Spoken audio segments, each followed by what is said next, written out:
start in just a minute. My name is Jen Gagne. I'm the Director of Development from the Cabot Theater. And it's my pleasure to welcome you this evening to this important community conversations, hormones, hot flashes, and healthy aging. Everything that we need to know. We've got a great set of panelists to come out and discuss. A little bit of housekeeping first. Please make notice of the emergency exits downstairs. And also our Cabot's Greening Initiative. We take our piece of the environment very seriously. We recently were awarded the Going Green Innovator Award from the Greater Beverly Chamber of Commerce. Which means yes, thank you. Thank you to our colleagues and staff back there that do all the great work to help us get that. And we need your help tonight, so when you get ready to leave, everything that you picked up at concessions today is compostable. That means the candy wrappers, straws, popcorn, containers, all of that. And there are receptacles at the back of the theater, as well as in the lobby on your way out, so thank you for helping us with that. Now, before I bring out our moderator for the evening, Leslie Gould, I'd like to tell you a little bit about Leslie. She is a powerhouse with 25 years of nonprofit leadership experience and a true champion of community connection. Before taking the reins as the executive director of the Greater Beverly Chamber of Commerce, she honed her skills at chambers across the region. Now, whether she's hosting an event or working the room, Leslie is the ultimate connector, bringing people together and keeping Greater Beverly buzzing with energy and opportunity. Please help me welcome Leslie Gould. Jen, thank you. I just want to say I did not pay her to say all those nice things about me.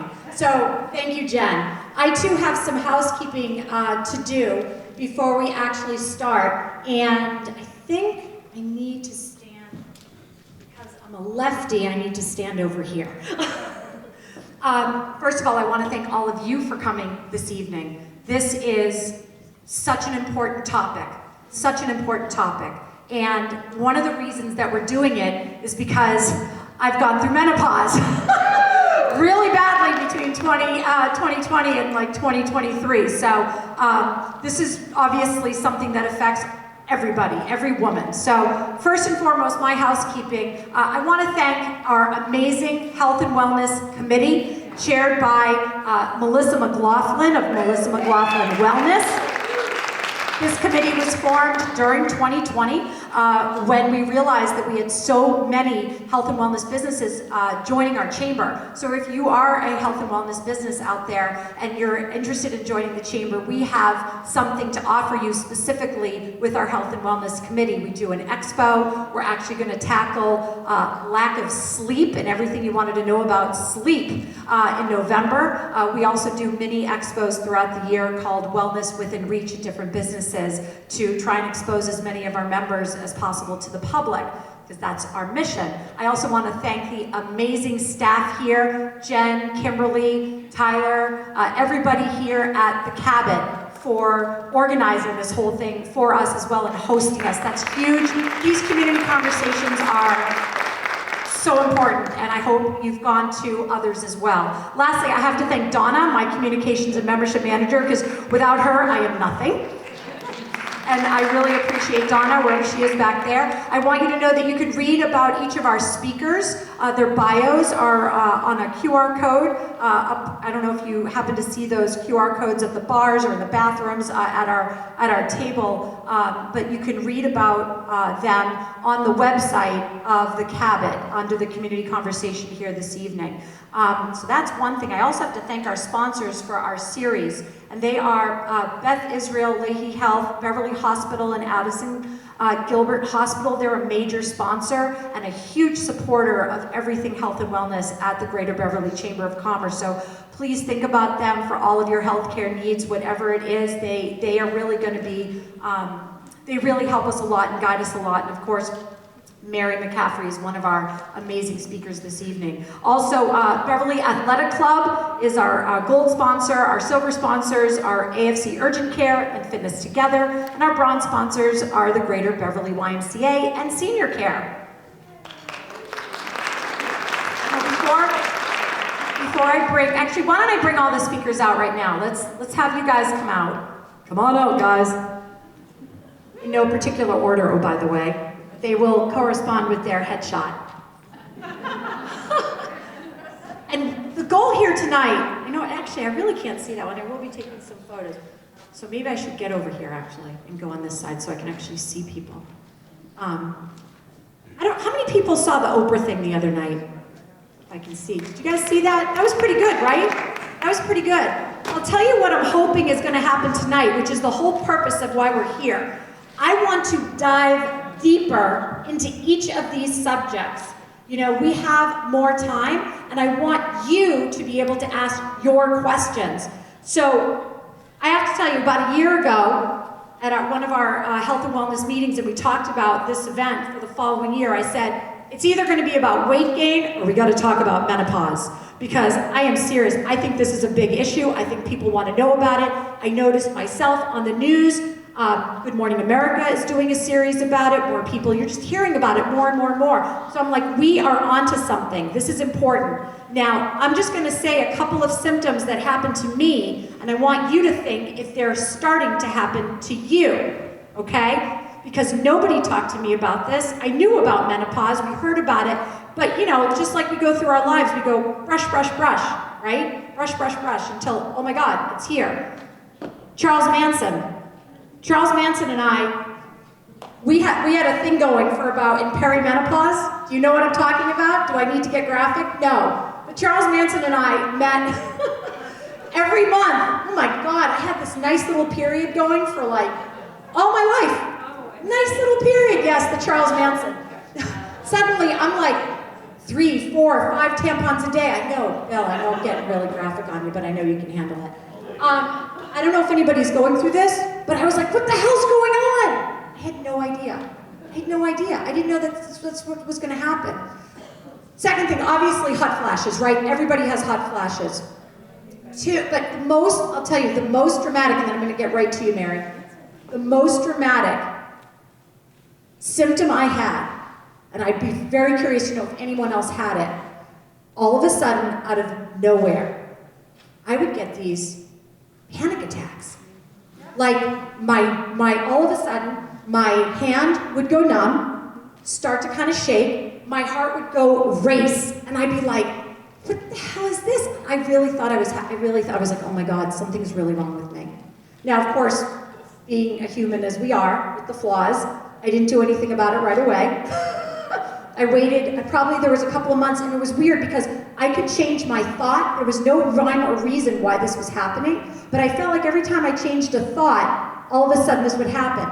And then I realized after a few months, I think this might be part of the menopause.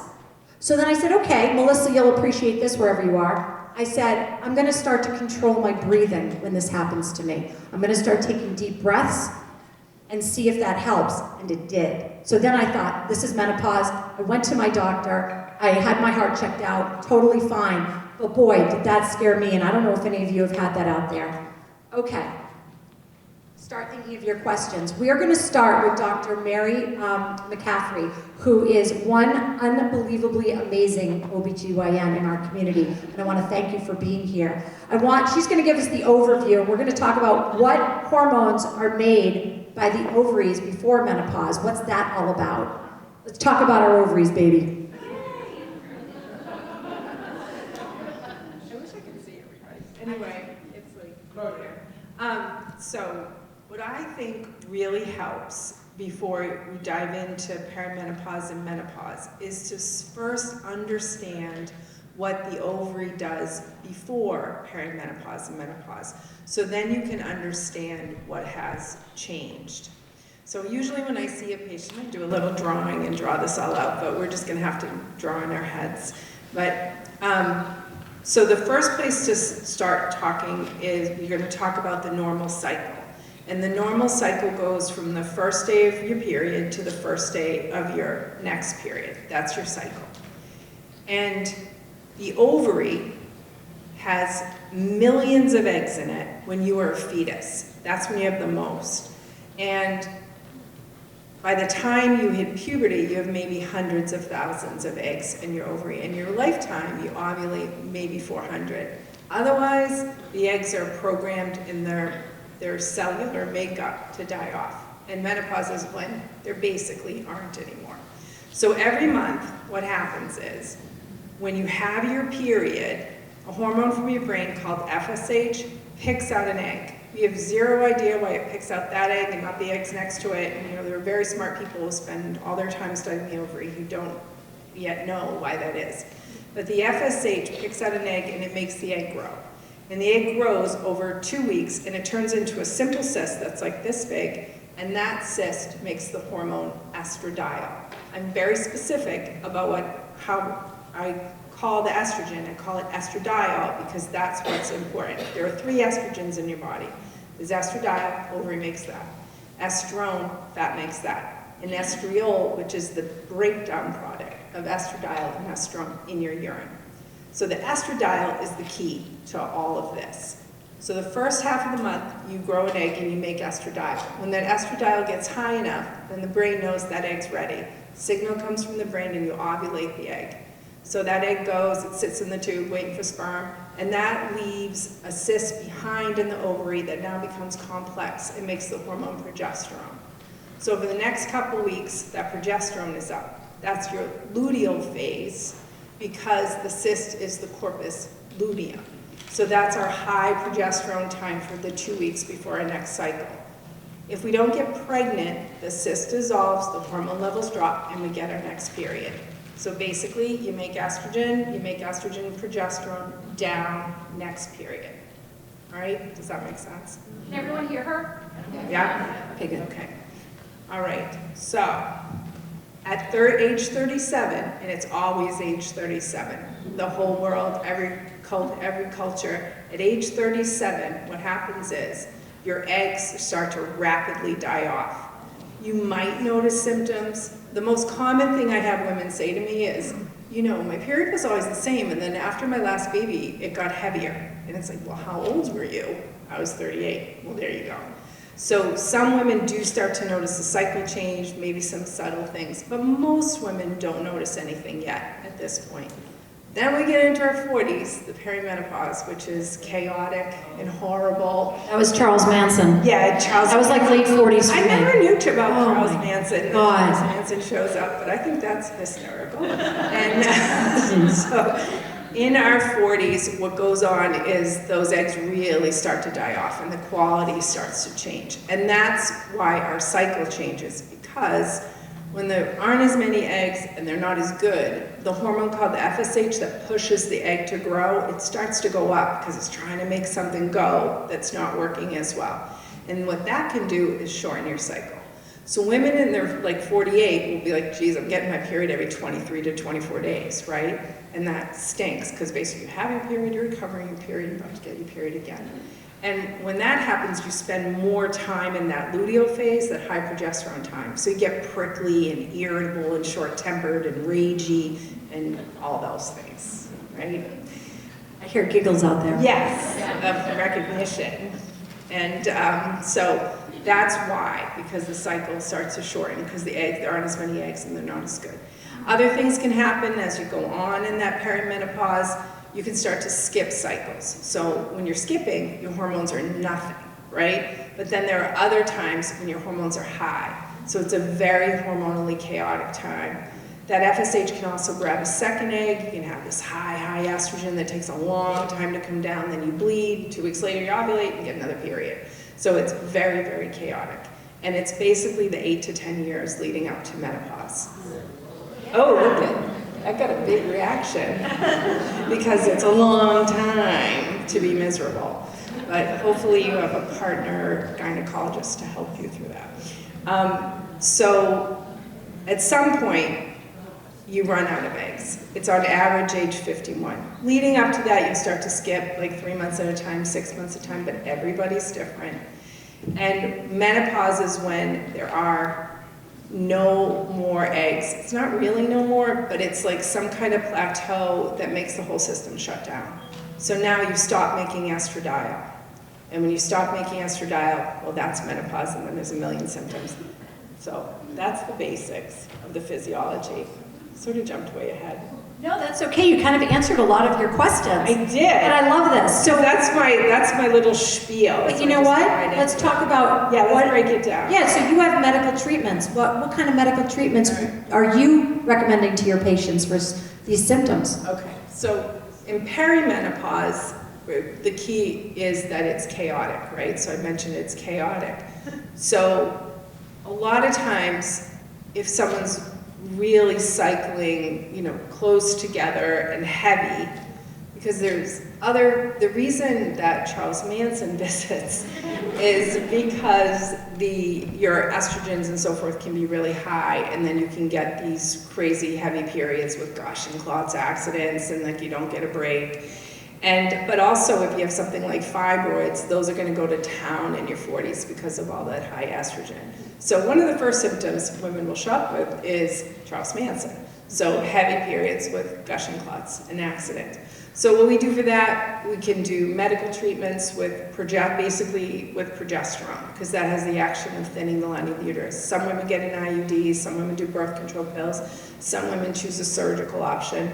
But basically, if you're bleeding and getting anemic and you're getting no break, we have to do something to control the cycle.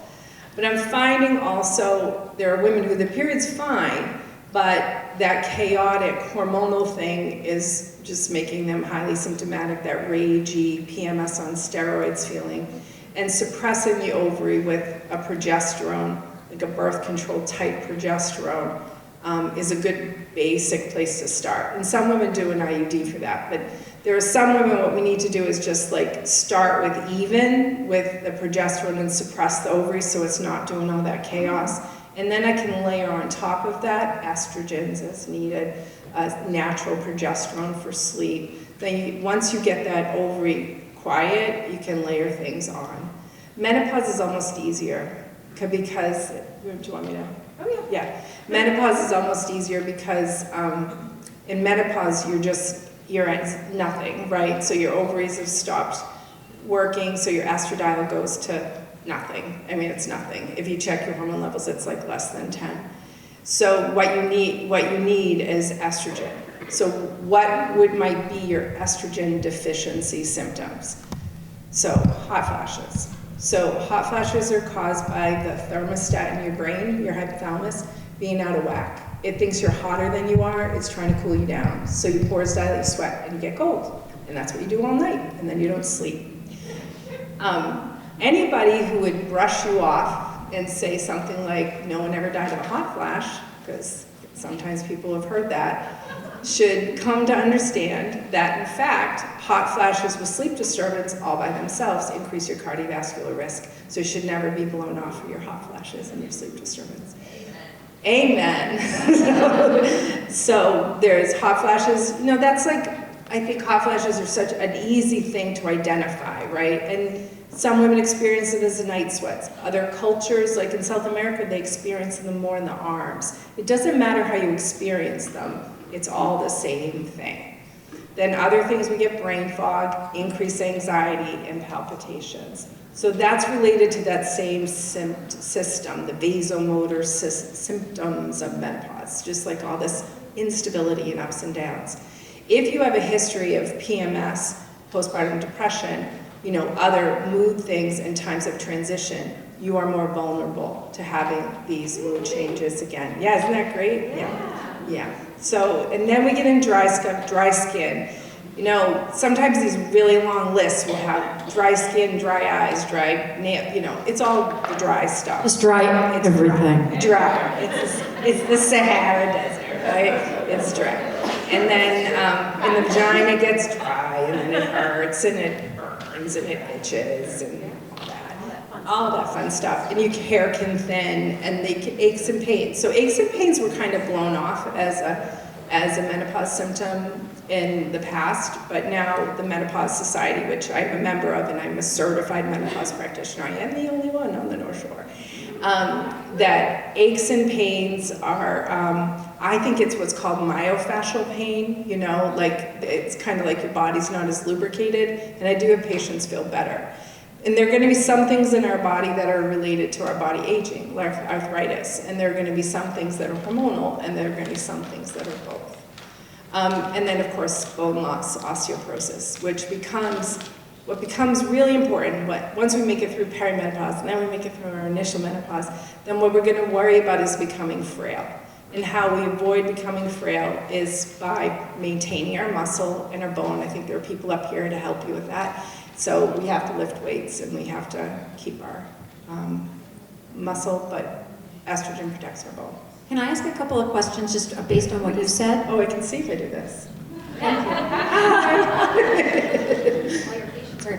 You said a couple of things that I just wanted to touch on because I don't know if someone in the audience might be thinking the same thing. So the pill, you talked about going back on the pill. So I'm 57, about 30 years ago, they said you should only be on the pill for so many years, right? So I got off the pill, right? Is it okay to go back on it? It is. It absolutely is. Too late for me, but maybe not for someone else. Would have to a lot. Like if that is what you wanted to do and you took a birth control pill, some of my patients take birth control pills or IUDs till 55.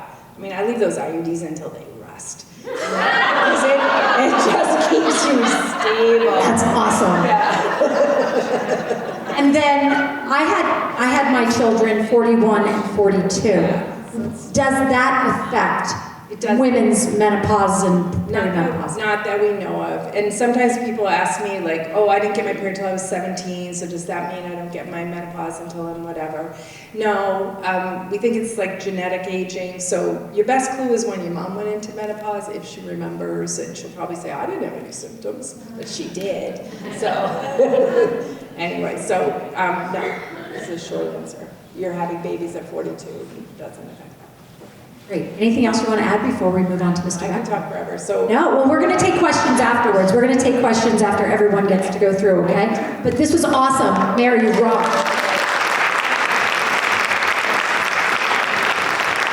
So now we're going to introduce Bill Beckman from Custom Medicine.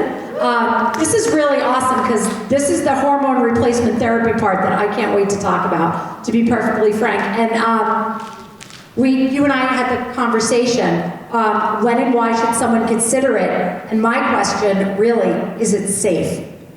Because that's a big thing with me. I get nervous about stuff like that. Is it safe? Well, under most circumstances. Like Dr. McCaffrey, I work primarily with biologic hormones, with human hormones. I don't do a lot of work with synthetics. I don't do work with the oral contraceptive pills. Our approach is a little different at the pharmacy practice I have. Our goal is to offer modest supplementation of those same hormones that your body is lacking in order to help maintain the physiologic function. And many people say, well, why do I need to do that? Because I was told, by a number of people, you shouldn't be taking hormones after 50. And my response would be, well, did a doctor ever say it's time to get rid of that thyroid hormone because you're over 50? Do you need that? Do you need that insulin anymore? That's also a bioidentical hormone. And, well, of course you do. So dismissing it just out of hand is I don't think clinically appropriate. What we try to do is manage the patients at any phase of their cycle or their age group. If they're premenopausal, say they're 16 and they're having excessive periods, they're having all kinds of discomfort and PMS, some of these patients can benefit from modest supplemental progesterone in the second half, the luteal phase that Dr. McCaffrey was talking about. It can make a significant difference. I had one patient who was 15 years old with severe late-stage Lyme disease. The week before her period, she would go into such a significant pain complex, she was on high-dose opioids, would miss a week of school every month. We found out... Yeah, this was a young lady back then.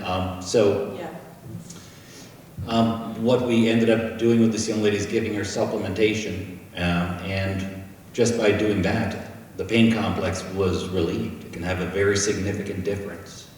In the perimenopause, Dr. McCaffrey went through what happens. Things start to get a little wacky, okay?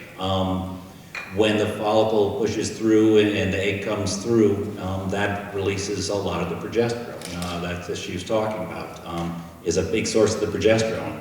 Many of these cycles end up having cycles where you don't ovulate or there's no follicle there. So here's these patients that never had any problems, suddenly are finding themselves very low progesterone, but their estrogen is still way up here. So the estrogen is still saying go, go, go, but the progesterone isn't there to temper the estrogen, which it really does. So all of a sudden these patients are irritable, they're anxious, they could have some depression, and because progesterone helps normalize sleep, they're sleepless. So they have all these sleep problems. And too many people have said, well, I went to the doctor's office today and they said, well, I'm suffering essentially from Prozac deficiency. And no, that's not really reality. I mean, again, we like to work a lot with as much physiologic medicine as possible.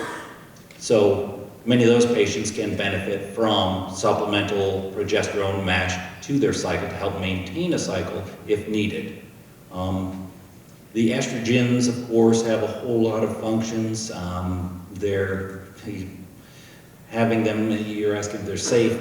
Is it safe without them is as big a question. Do we have bone loss? Do we have heart palpitations? Do we have other cardiovascular disease secondary to very low levels of hormones? Yes, that is very, very true. And one of the concepts that we like to talk to people about is that these are not strictly reproductive hormones.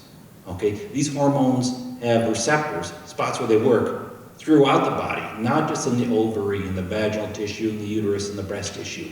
There are significant numbers of estrogen receptors in the brain, in the bones, in the skin, in many of the end organs. The same holds true for progesterone. And the one guy who might not have been necessarily invited here is testosterone. There are a couple of guys in the audience. Okay. Testosterone is a hugely important hormone for women, as it is for men.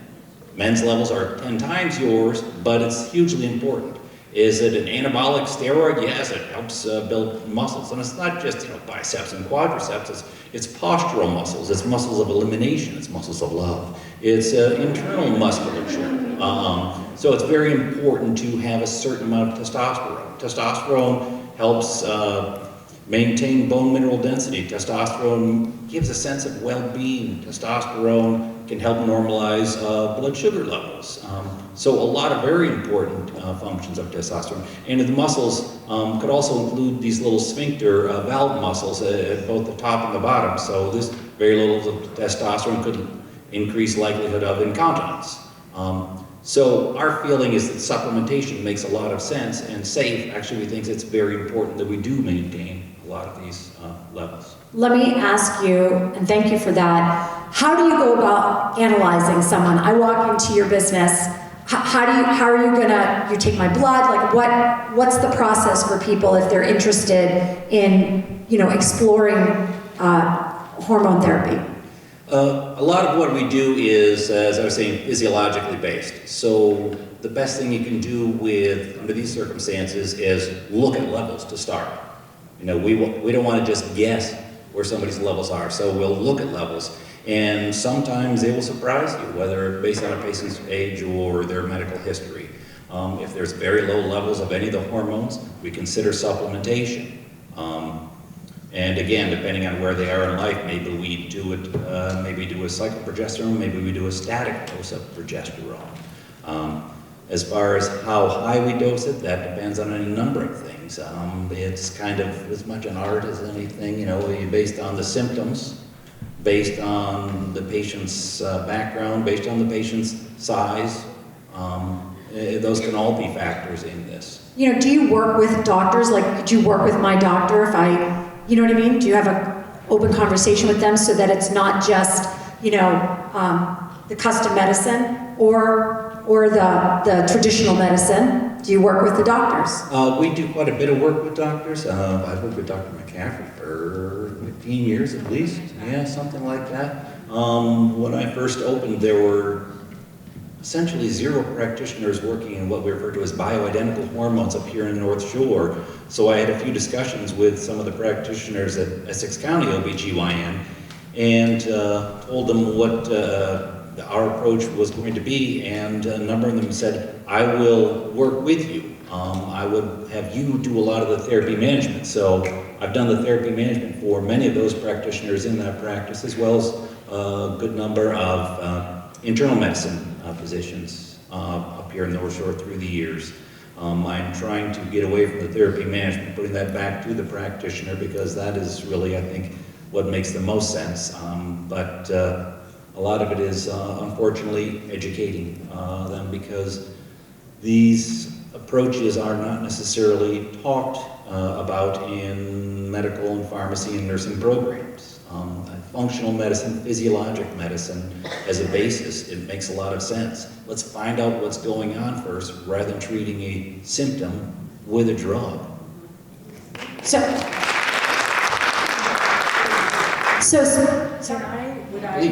Would you like me to address why people are afraid of the hormones? Sure. The Women's Health Initiative. absolutely. So do you want me to address the Women's Health Initiative study? Yes, yeah, okay. So the Women's Health Initiative study has put like a pallor, right, for over 20 years over menopause and hormone replacement therapy. Okay, so this was a study that was started in 1997, and it was a study funded by the Department of Health and Human Services to determine whether estrogen protects women from cardiac events. Right. The estrogen used is called conjugated equine estrogen. It's made from pregnant horse urine. It has 0 estradiol in it. If you would really like to know what's in it, you can't find out because it's a secret. So the study was started in 1997. It was a group of women who had already had hysterectomy, so they got estrogen only, and there were a group of women who had still had their uterus. So when you have your uterus, you have to combine your estrogen with progesterone to protect the lining of the uterus from the estrogen. If you were to take estrogen unsupervised for a long time, you could get a uterine cancer. So anyway, so there's a group of women who took estrogen plus progesterone, so conjugated equine estrogen plus a synthetic progesterone called Provera, and the other group of women took estrogen only, and then there were placebo women in both those groups. The women were on average 63.4 years old. That's another thing. It's like, okay. And so the study ended up getting stopped at 5 to 7 years because there was an increased risk of breast cancer, blood clots, stroke, cardiac events, but a lower risk of osteoporosis and specifically hip fracture and colon cancer. So this came out in like 2001. Women in this country, the UK, Canada, were just like taken off their hormones due to this.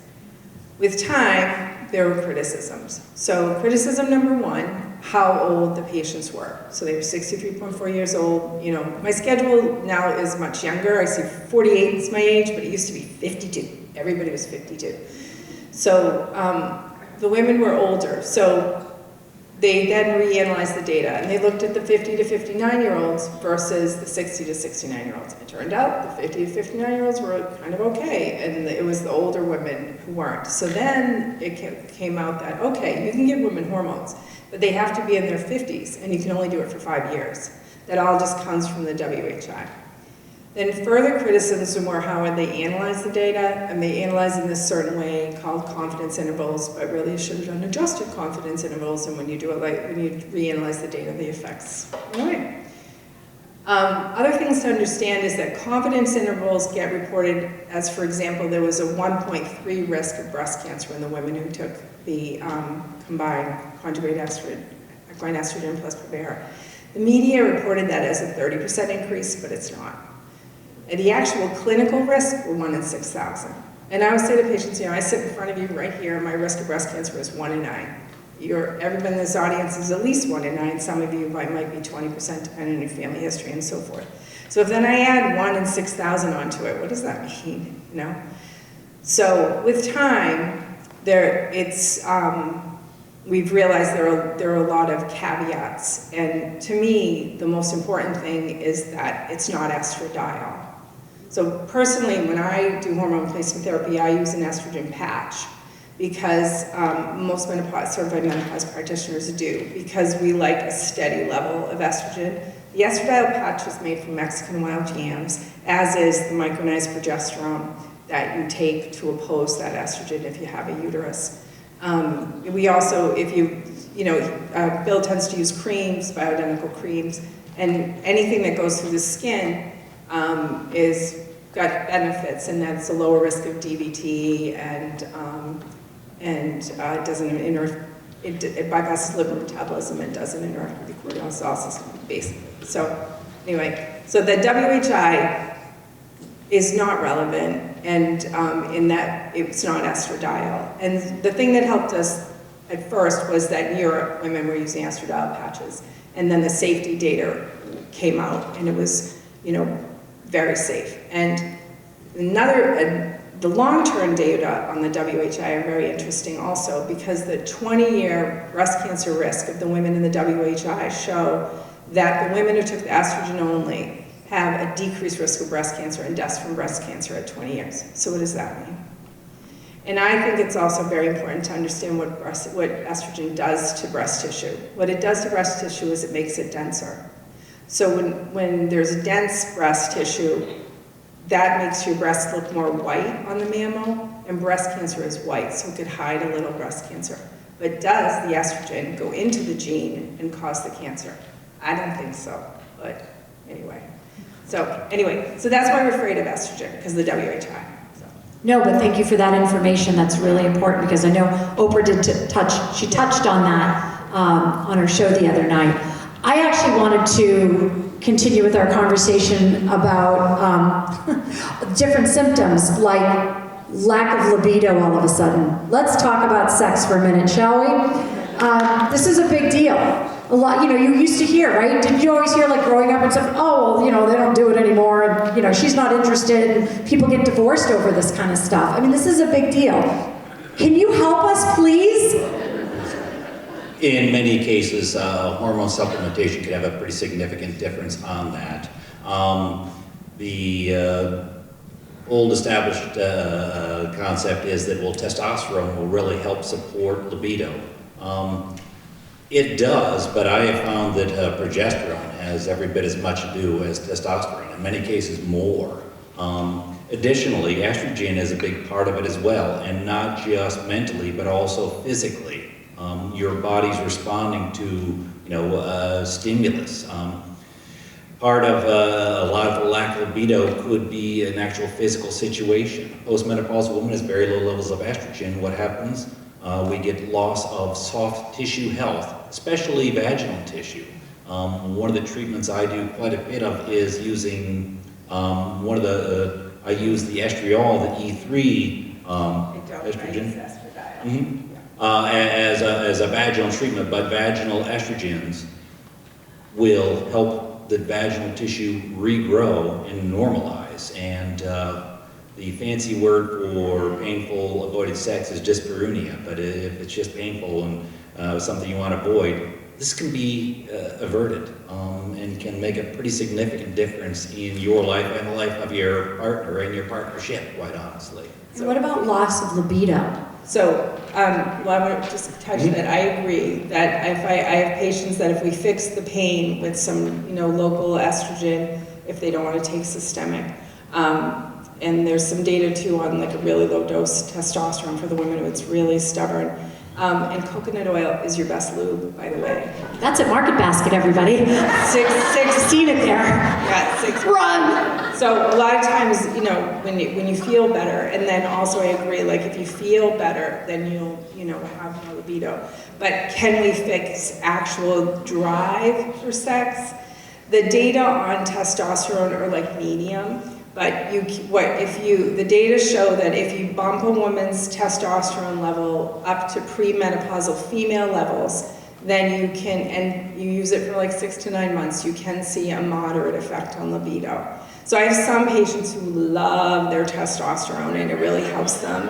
I have other patients who just once they feel better, and then also maybe have a conversation with their partner a little bit about how they can't flip the switch as quick as they used to be able to, and then they just kind of have dates and meetings, and More romance. Yeah. Market basket therapy, I think. Lots of heavy petting. Little romance, and you know, they can feel better. But I think part of libido is also part of this like dopamine drive thing that we all sort of poop out a little bit on. And I mean, all you people over there probably. Y'all can keep talking about this when we get to you as well, don't worry. Yeah, that you know, there are ways to improve our dopamine drive, exercise and this and that. But I think libido is tied to the dopamine drive.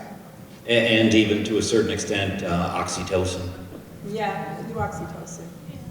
I got one more question for you, Bill. Yes. Do I have to be on these for the rest of my life? If I choose to come and see you and get help, or if I come to Dr. McCaffrey, am I going to be on this shit for the rest of my life? I am. Okay. You're gonna have to rip my patch off my body in my coffin. I'm not kidding. I'm gonna have an estrogen patch forever. Yeah. It is totally at the discretion of the patient. Some folks, I've had a number of patients through the years, decided to discontinue estrogen, or at least systemic estrogen, continue on progesterone, and sometimes testosterone. Because women will convert testosterone to estradiol to a lesser extent. That does help support it.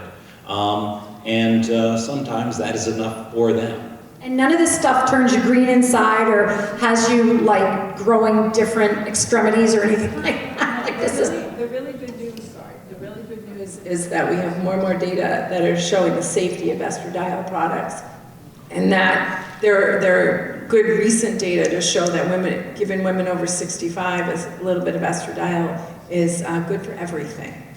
Yeah. Love it. Yeah. Thank you so much. All right, next. Yeah, that was good, right? That's a deep dive. Okay, I want to introduce Derek Martin, who's the owner of the Drip Bar Beverly. This is IV therapy that would go right into your bloodstream. And we brought him on because this is an option that you may want to explore. And it's new to Beverly, and it's getting quite a buzz. So we talked about menopause. Let's talk about the men for a second. What is andropause, and what are the symptoms, and how can everything be helped by the vitamin drip, if you will? Well, first of all, thank you for having me. So the drip bar, as we just discussed, provides vitamin therapy. So a lot of the symptoms, whether it's andropause or menopause, are symptoms that can be influenced or aided by vitamins. So it is another tool in your tool belt. And what's helpful is you can obviously go to the grocery store or to CVS and buy vitamins and take, oral supplements.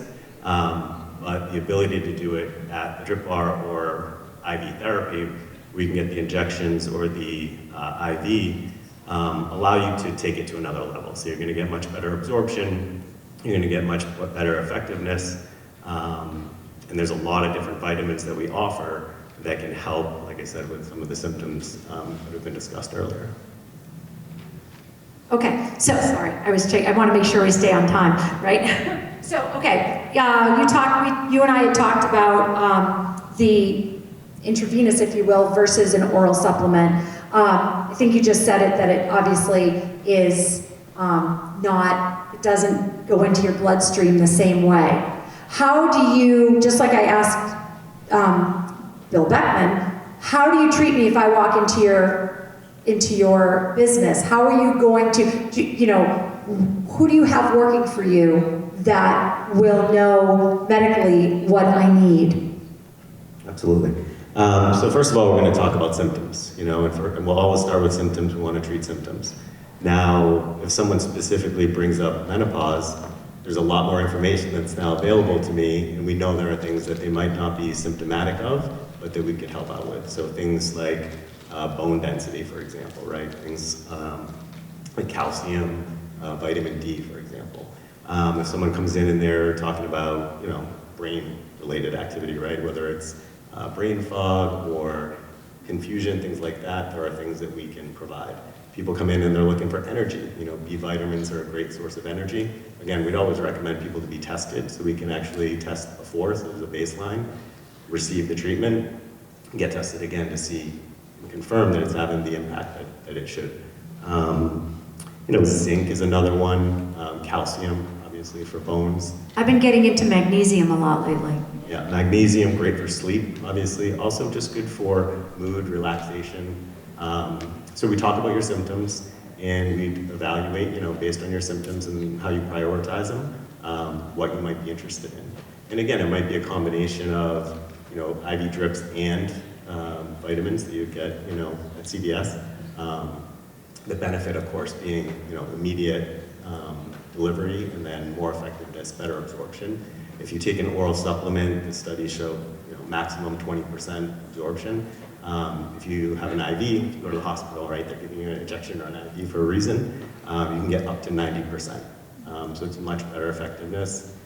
People come in with headaches, magnesium, again, is a great solution. So we always talk about symptoms, but we are looking now, and especially, when we have conversations like this, we've become more aware of it. I'm starting to come up with what I think the perfect solution in terms of what I can provide would be, which would be a combination of an IV and an injection. We can't stick every one of these vitamins into an IV, unfortunately, but we could come up with a program that would help. Are you seeing more men when it comes to andropause? Or do they even not know what it is? And they're just like, I have these symptoms. We haven't even been open a year yet, so we have some limited data, but we're 60-40 in terms of women are the leading clients that we serve right now. We're starting to see a lot of women bring in their significant others or friends, so we're starting to see more men come in. I think men typically are looking for energy, things like that, whereas women have more diverse symptoms. They're a little bit more prepared when they come in to identify where we might be able to help them. So how long, if I come to you and I get a treatment, how long does that treatment last? That's a great question. Because it's different than maybe what Bill is doing at Custom Medicine. So what can I expect? Yeah. So typically with an IV, the vitamins can last from about 5 to 7 days in your system. People may come in once, twice a month and then augment it with other, oral supplements and other things that they're doing. There's some folks who come in if they're really focused on energy, mental clarity. They may get, a drip on the first week of the month, and then they may get, a B12 shot, every other week, just to kind of maintain. And again, hopefully we're measuring that and proving to them that, they're getting the results they're looking for. And chime in if I'm wrong, but it seems as though this could be a complement to help the symptoms. It's not one or the other. It could actually be both. Absolutely. Yeah, I think, I'm up here and I'm honored to be up here, but I think we play a smaller role in this, but I think it's important to know, especially where people aren't familiar with vitamin therapy, that it is an alternative for them, and there are certain benefits to, choosing that path. Are there any side effects?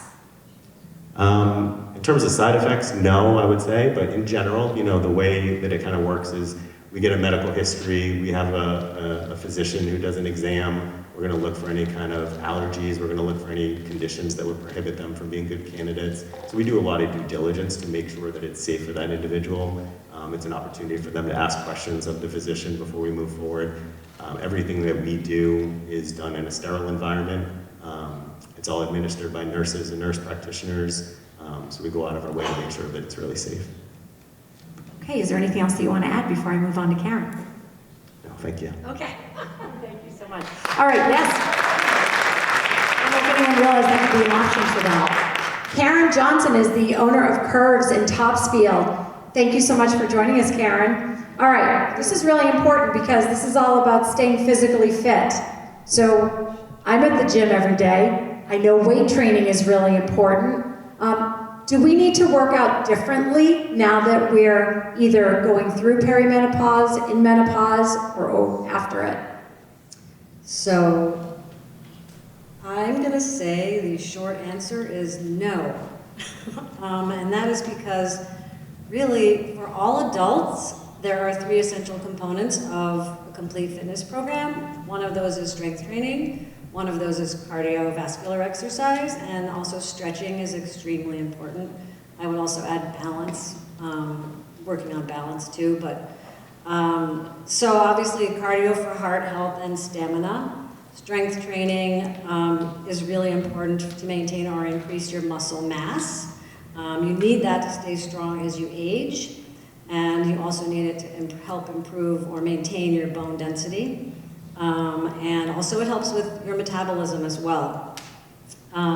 So the recommendation for cardio is really, most people recommend 150 minutes of moderate intensity cardio activity per week.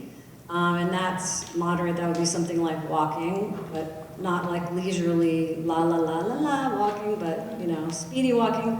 Or 75 minutes of more vigorous intensity cardio activity per week.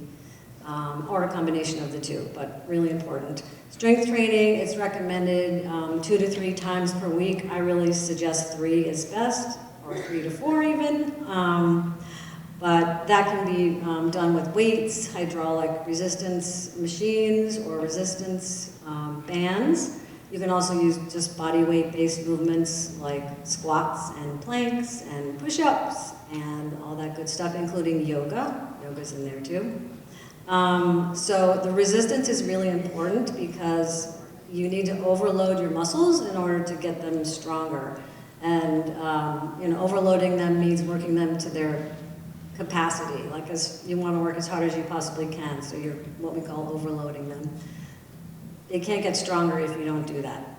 So strength training really, really important. And using tools like weights or machines or resistance bands can be a little more effective because you're just getting, in most cases, you're getting more resistance doing that. Not in all cases, but so anyway. But you can do it anywhere, you know, in a gym, at home, you can do those things anywhere.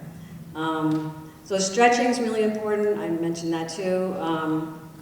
You really need it for flexibility, joint health, injury prevention, blood flow, stress relief. Exercise in general helps with stress relief as well. Also, you want to it helps you prevent lower back pain and other types of, you know, body pains. So in terms of balance, just got to give a plug for balance.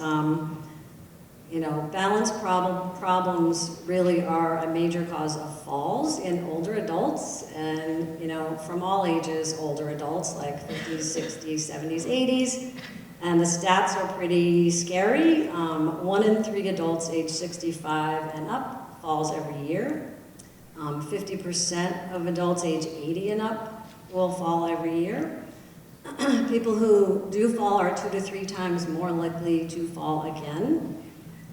1 in 5 falls causes serious injury, and really scary, every 29 minutes an older adult in the US dies from a fall. So it is not a small thing, it is really, really important. And there are lots of things that affect balance, but some of the main things are muscle strength, obviously. Vision, believe it or not, is really important. You want to maintain your vision.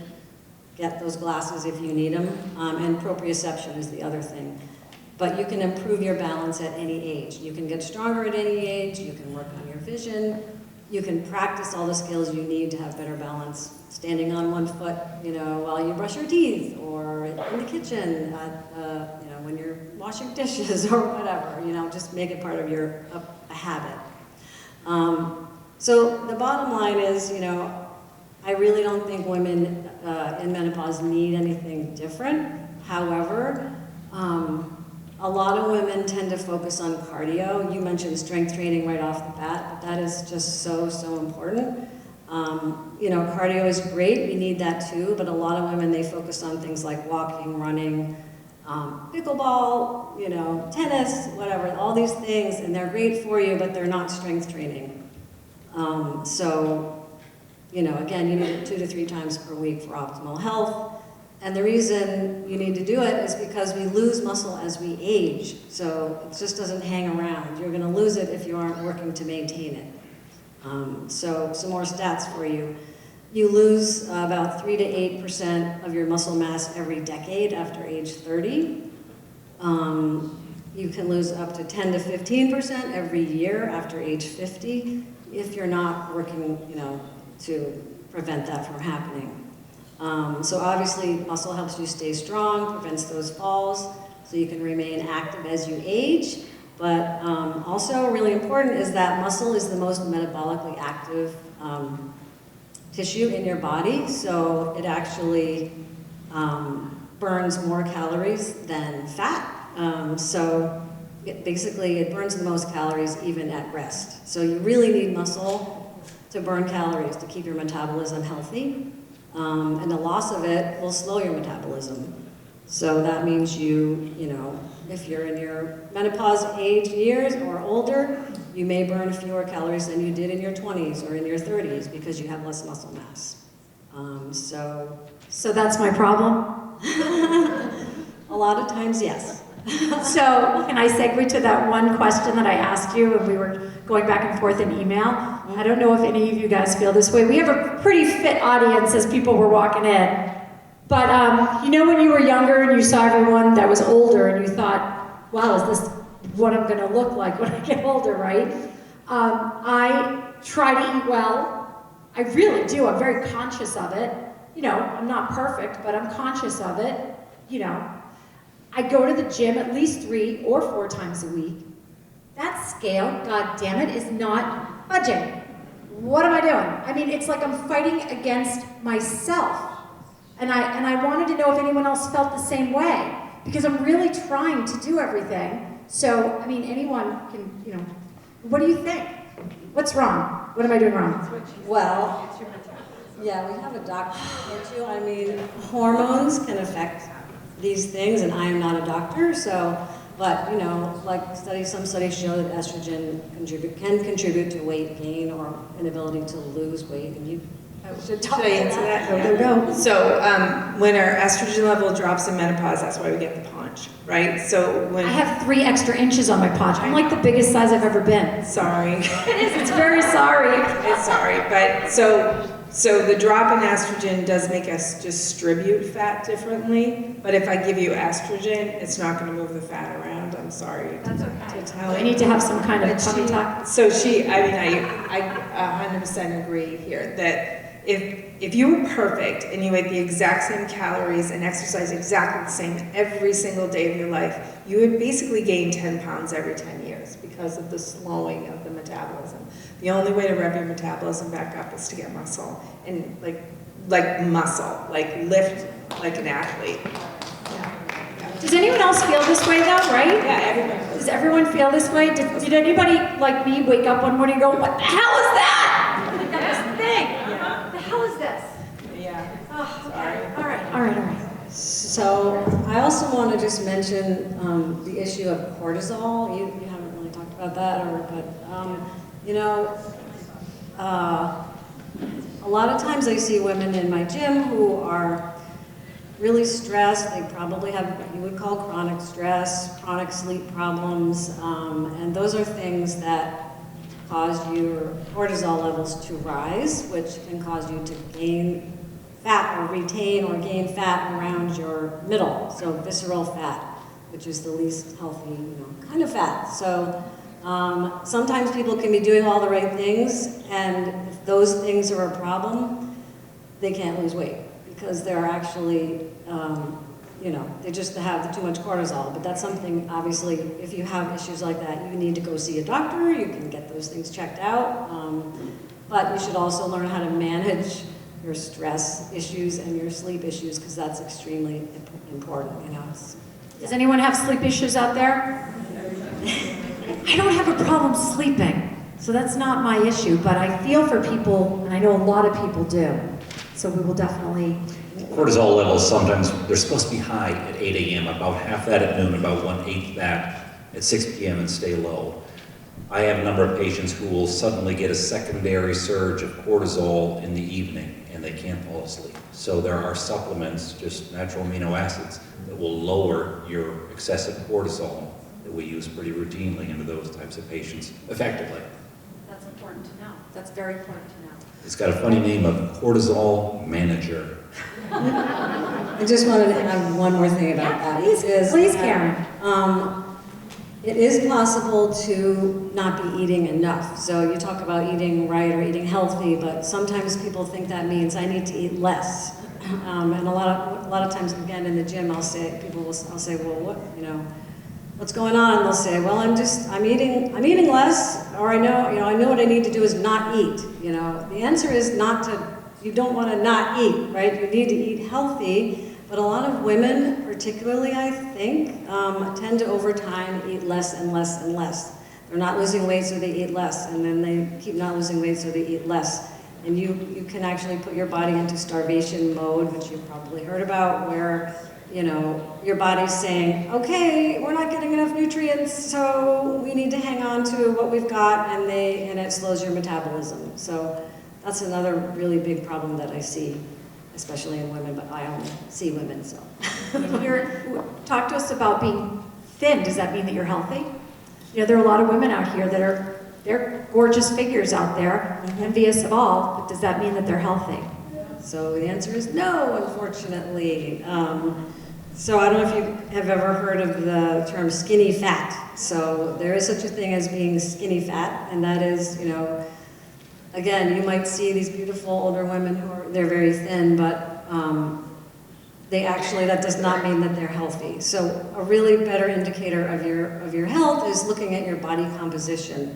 How much muscle do they have versus how much fat? And some women who are very thin, or they're not strength training, they're thin, but they don't have enough muscle mass, and therefore they have a very high fat content, and that puts them at greater risk for all those chronic diseases that, you would look at them and think, oh, they're not at risk for that. They're not at risk for, heart disease, diabetes, or these various kinds of metabolic things or cancers, but they actually can be. Because they have a high fat content. So should I even worry about the scale though, as long as I'm going to the gym and I feel like I'm trying to eat right during this time of my life? How much should I worry? You know what I'm saying? The scale. I honestly really, this is why a lot of times people focus on BMI, which is really all about your weight and your height, and people will try to always focus on that even in the gym when I see them. But honestly, if you're working hard in the gym, you're strength training, and you can actually see an increase in your muscle mass, and yes, you want to see your fat mass going down a little bit, but it's not the weight itself that's important. It really isn't. So I would say don't stress over that. Don't stress it. Awesome. Anything else you'd like to add, Karen? I don't think so. Get you in some questions afterwards. All right. Darren, you're up. Darren Burke is the Director of Health and Wellness at Beverly Athletic Club. And he's going to talk to us about nutrition, right? So, here's the question, because I wanted to know. Should we eat differently as we age? Absolutely. We certainly can't eat like we did in our teens and 20s anymore, unfortunately, sorry. Not that we can't sprinkle in bits of that, but it certainly shouldn't be the majority of what we consume. As our bodies change, we really want to focus on eating to fuel our bodies rather than eating to satisfy our bodies. Eating to fuel our bodies, focusing on whole foods, fruits and vegetables and whole grains, lean proteins, healthy fats, foods that are going to decrease inflammation and ultimately starve off disease and illness. Again, not to say we can't indulge in the foods that do satisfy us, but certainly prioritizing whole foods is what we should focus on as we age. Sorry, I was taking a picture of you. No problem. Sorry about that. Okay, so why does food have such a big impact on our hormones? So we've all heard the phrase, you are what you eat, correct? But let's dig a little bit deeper there and really break it down. So when you eat food, every time you eat food, whether it's a meal or a snack, breakfast, lunch, dinner, or a snack, you should really make sure that you are eating a fat, a protein, and a carbohydrate. You want to eat a balanced meal so that you can balance out your blood sugar. When your blood sugar is balanced, it gives you sustainable energy.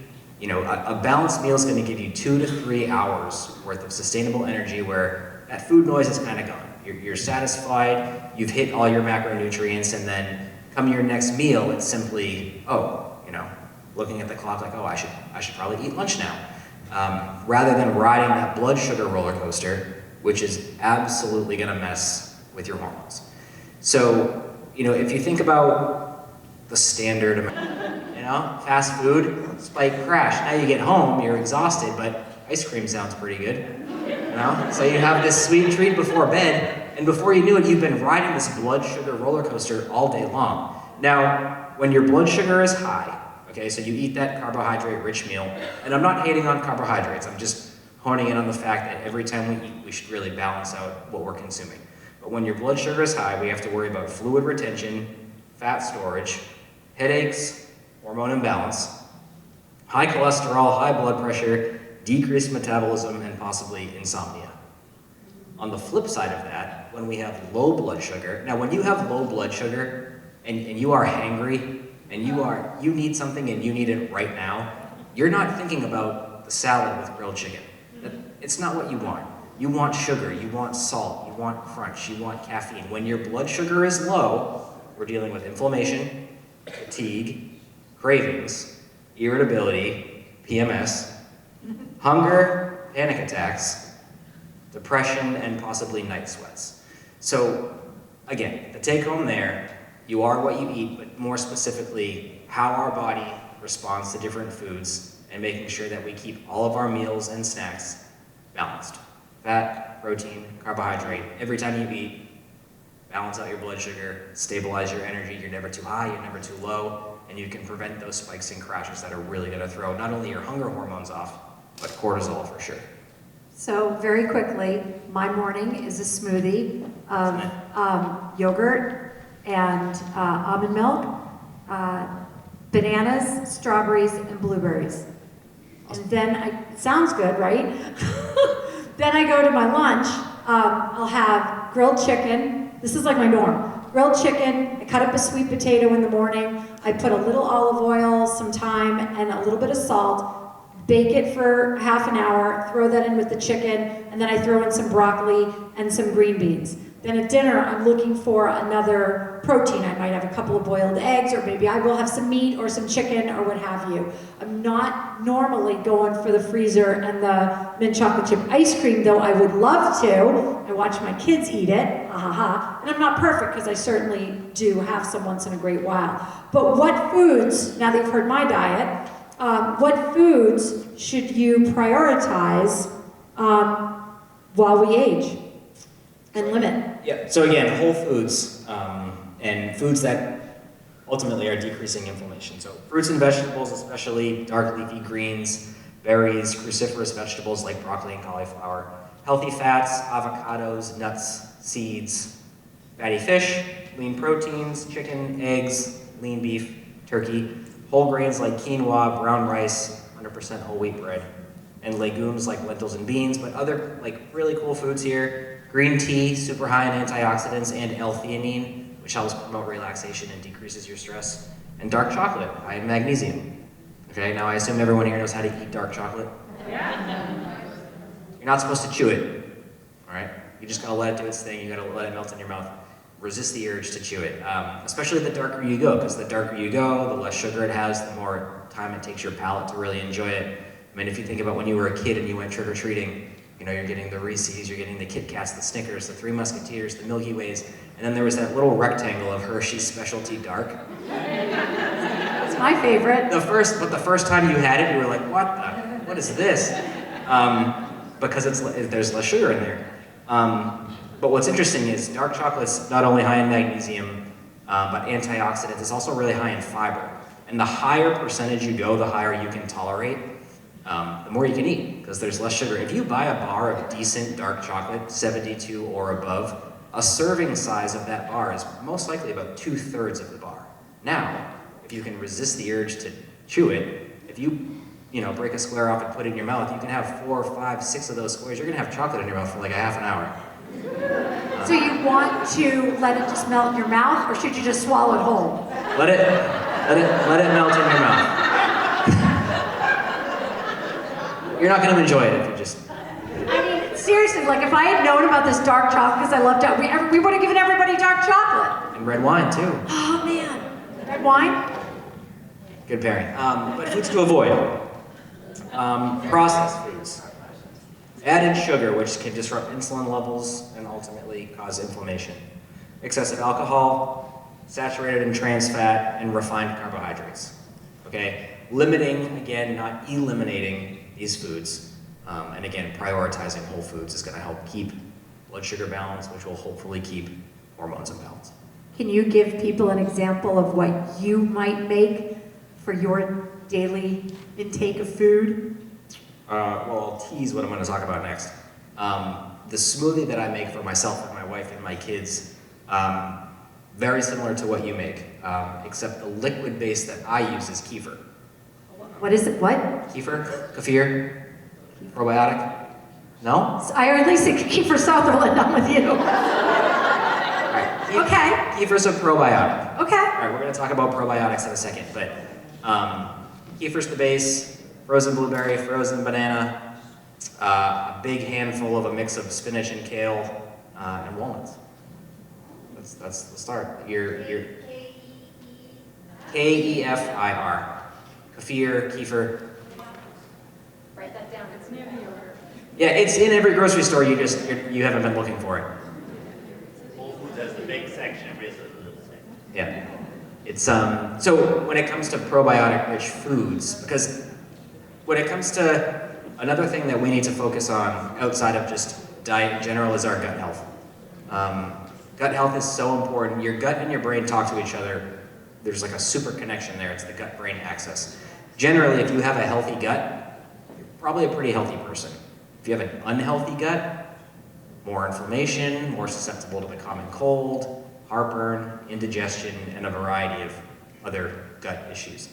So you can go down the street to Whole Foods and buy a supplement of probiotic that you have to keep in your refrigerator, or you could consume more probiotic-rich foods like Greek yogurt, pickles, sauerkraut, kombucha, kimchi, miso, tempeh, and kefir. Anything fermented, okay? The fermented foods have live bacteria that's similar to the gut bacteria that we have that creates just like a super gut microbiome and a happy, healthy environment for your gut. Now the live bacteria from the probiotic-rich foods need food to eat.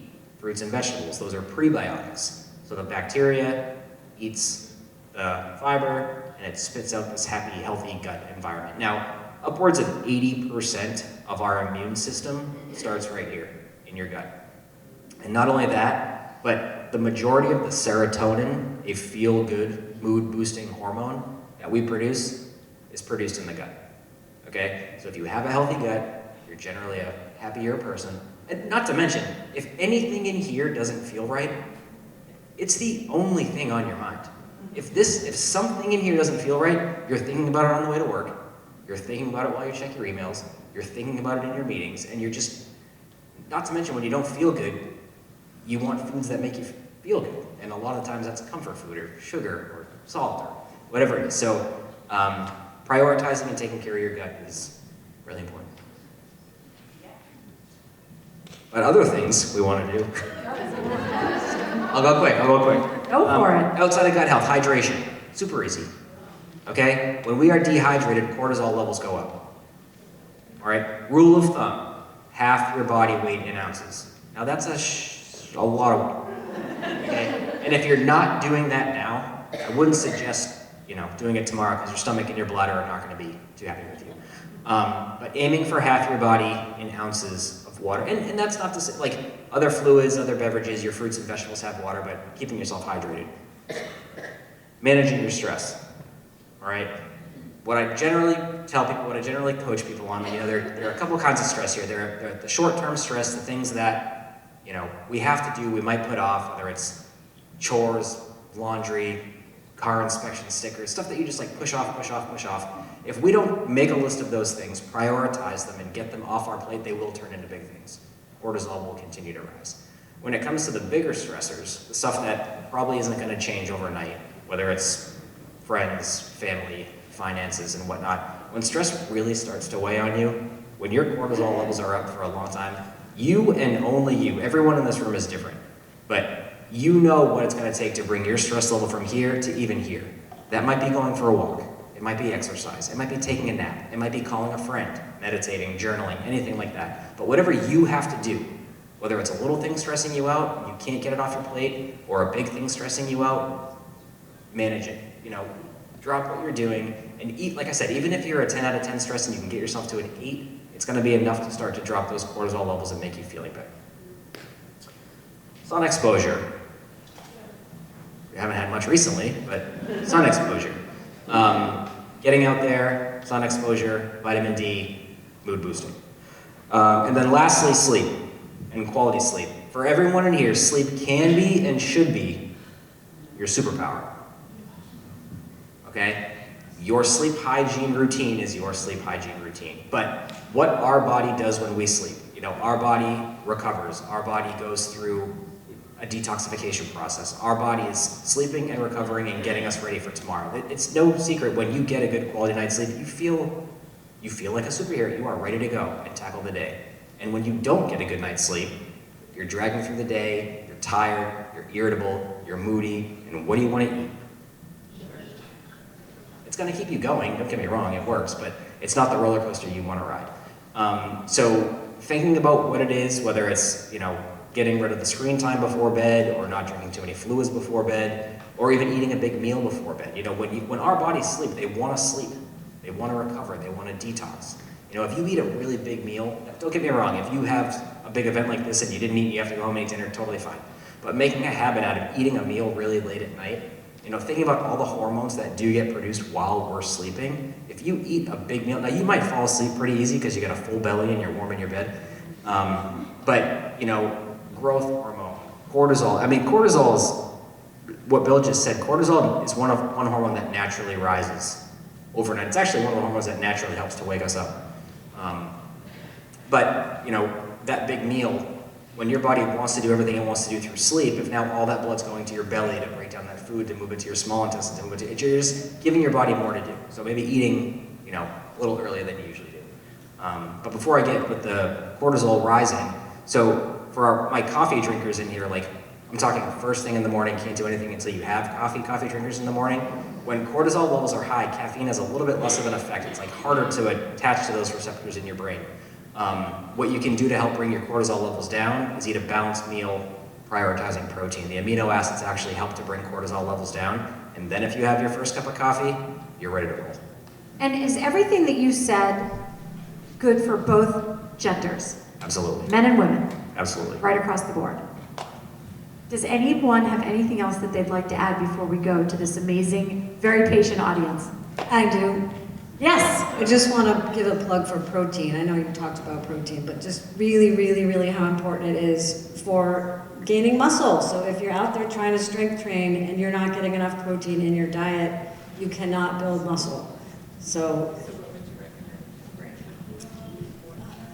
He's asking what should she recommend? Generally, for most people, big range, but 100 grams a day or something. It's kind of a lot, but That's it will depend on your height and weight and activity level and all that stuff. Yeah, I would say, when it comes to protein or any nutrient, our bodies can only take in and absorb a certain amount of any given nutrient, but a safe bet for protein would be between 20 and 30, 25 to 35 grams max per meal. Protein's getting a ton of attention and it's super important. But I know at the gym, I see these kids, they come in and they're drinking a protein shake, and before they leave, they're getting a protein shake, and then they're going home and asking their mom to buy them steak because they need more protein. And it's just, we can only take in and process so much in a given window, so ultimately all the protein shakes they're drinking are turning into really expensive urine because they can't absorb it. But a safe bet, if you're getting around 20 grams per meal / snack, you're in good shape. So I was just reading all about potatoes. And baked potatoes, they're loaded with potassium and protein and all kinds of great stuff. Yeah, you just gotta watch out for the sour cream, the bacon, the cheese. You know what I do, I just put a little olive oil on it. But Make it part of you know what I'm saying, I bake it. Yeah, awesome. It came out of the ground. You know what I mean? It's so good. All right, question time. You guys ready to rock? You got questions? Do we have a microphone or anything? Who's gonna? Yeah. Oh, we got Jason down here who's gonna bring a microphone to you. So let's go. Thanks, you guys. You've been amazing. I hope you are getting information that is valuable to you. Hi, how are you? Thank you. So this is for Darren. I have a couple of questions, so I'll try and make it quick. You were talking about the kefir, which I have had and I do enjoy. But that and kombucha, it has a lot of added sugar. So my question is one, how much added sugar is okay? Or like, do you just go with no added sugar? And which one exists that has no added sugar? Because I've looked everywhere and I can't find it. Yeah, great question. Starting with kefir, you can buy a plain, okay? Ideally, I want you to buy a plain. And if you can't, plain kefir tastes like plain Greek yogurt, maybe a little more bitter, a little more sour. It's not the best tasting stuff ever, but it's not terrible. Ideally, you want to buy a plain and drink it plain. You can mask that flavor by using it in a smoothie. The frozen fruit's gonna knock out the bitterness. It's so good for you though, and the benefits of the probiotics are so good that if you cannot tolerate it plain, I will turn a blind eye to you buying strawberry kefir just to get the benefit of the kefir. Now with kombucha, that's something you can't really get away with, the added sugar, because the kombucha is fermented tea. You know, it's like tea soda, but during the fermentation process, they add a bunch of sugar to it. So kombucha in smaller amounts, kefir plain if you can. But when it comes to added sugar, this is across the board. Sugar itself is not necessarily the enemy. Sugar can come from fruit, dairy, things like that. Added sugar is the enemy, and we should be all aiming for 25 grams or less of added sugar in a day. And just to put that in perspective, there's like 36 grams of added sugar in a can of Coke. Okay, so I have another question. Sure. And so this is about my kids. So I have an 11 and a 15-year-old. They eat very well, but of course they want to eat all the crap. So my question is, because this is what I tell myself, so I'm wanting to know if you can confirm that this is true. If I give them something good first, does it negate or like make the bad stuff less bad?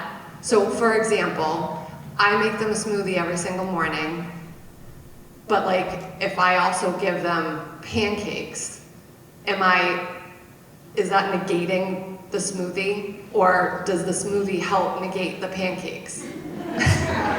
Unfortunately, nothing's getting negated, you know? All of those nutrients are going in, whether they're healthy or unhealthy. I have a 6 and a 3-year-old, and prioritize the good food, make sure their meals are good, they're kids, okay? And keeping their diet super, super strict might not pan out for you in the future when they start gravitating towards those foods.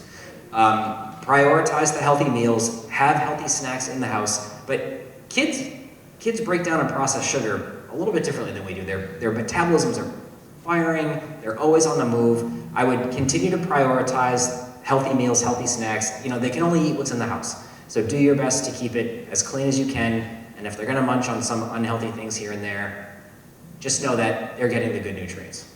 Okay, thank you. You're welcome.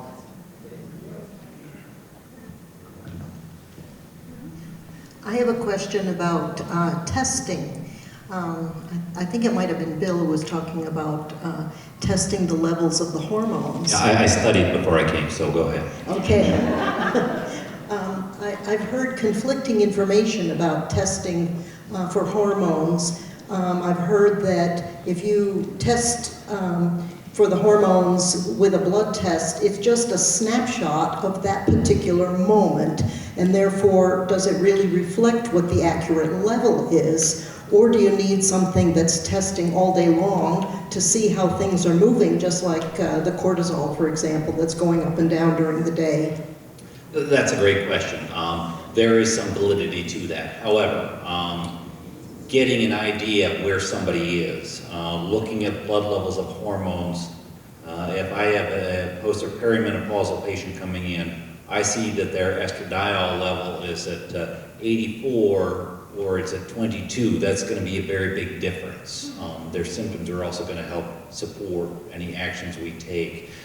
Yes, they do fluctuate over the course of a day, but a lot of times looking at levels gives us a good idea of where you are and also where you are not. It also can help rule out other things as much as anything.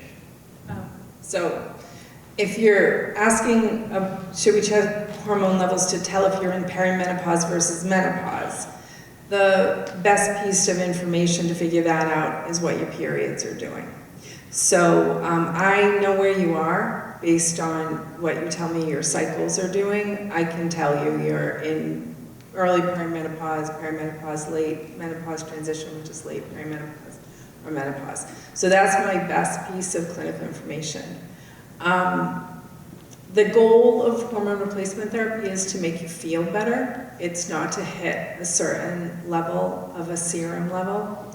The only thing that I feel like I need to check is the testosterone, because I wish it was a patch and it gave me predictable levels in different patients, but it doesn't. So I do check testosterone levels. But the most important piece of clinical information is how you feel and what your periods are doing. That's really what we do, is particularly when we're going on with therapy management. We're not going to look at levels. You are going to be the one who's going to tell us what's working and what's not working. I have a question for Dr. McCaffrey, over here.